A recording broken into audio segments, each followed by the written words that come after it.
Howdy again everyone. Now, the last time I tested an APS-C fisheye lens on this channel, a Tolkien model, was 2.5 years ago. So let's fix that problem right now by checking out the TTArtisans 7.5mm f2. I love fisheye lenses, although you've got to be careful not to overuse the effect. This one is a totally manual focus lens, although when your field of view is 180 degrees, it's actually quite easy to get things in focus. It's available for Sony E, Fuji X, Nikon Z, Canon RF, L-mount and micro four thirds cameras, and as I mentioned, it's an APS-C camera lens. Here's the coverage on a full frame camera for anyone interested. This fisheye lens has 3 big standout advantages that I can see. Firstly, a very low price of only $139 US. Secondly, a very bright maximum aperture of f2. And thirdly, it's happy to focus very closely to your subject for some absolutely crazy images. I love this sort of thing. I'd like to thank TTArtisans for sending me one of these for testing, although as usual, it's a totally independent review. Despite its quite bright aperture, the lens still manages to be nice and small, although at 370 grams it does have a little weight to it. It's made of metal, feeling very tough, and there's no weather sealing to be seen here.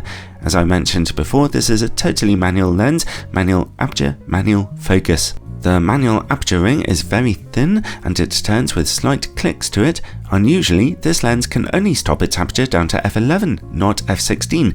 On a fisheye optic, you're getting a huge depth of field anyway, so that side of things isn't an issue. Still though, for long exposure photography, f16 would have been nice, especially as there's no real way to use an ND filter on this optic.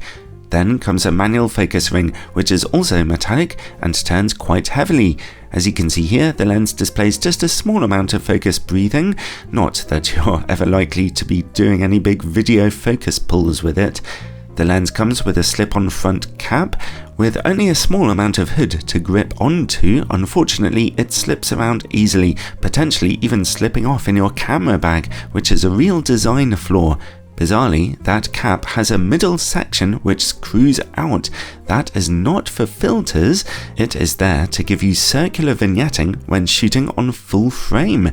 What a strange idea, considering you could just do that in editing, but cool, I guess. Overall, the build quality is fine here, apart from that slippery lens cap. So let's look at image quality. I'll be testing it today on a 24 megapixel APS-C camera. In-camera corrections are not available with this lens.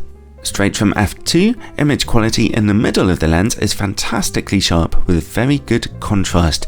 Corner image quality is quite a bit softer, but still intelligible. At f2.8, those corners look brighter and sharper, but at f4 and especially f5.6, they look excellent now. Stop down as far as f11 though, and image quality looks a bit softer due to diffraction. Okay, well, that seems good enough for a lens at this price point. Excellent sharpness in the middle, and great sharpness in the corners when you stop down to about f4.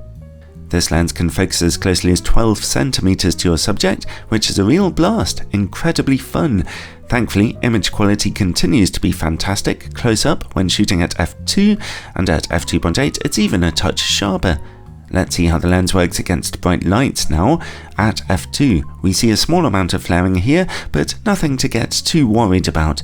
While we're working in the dark, let's take a look for coma and sun stars.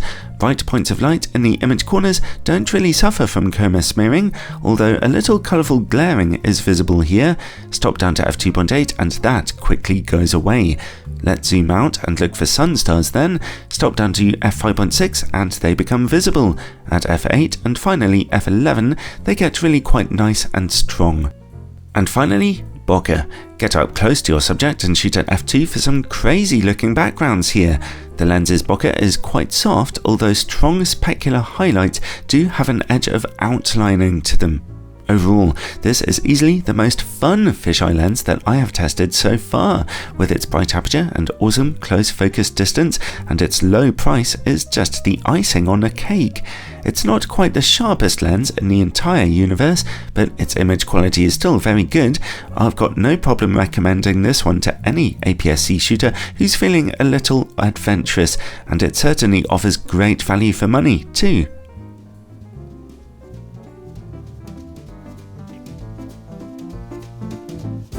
I love fisheye lenses. Their images are crazy, but they can make themselves surprisingly useful to you from time to time. Anyway, thanks for watching.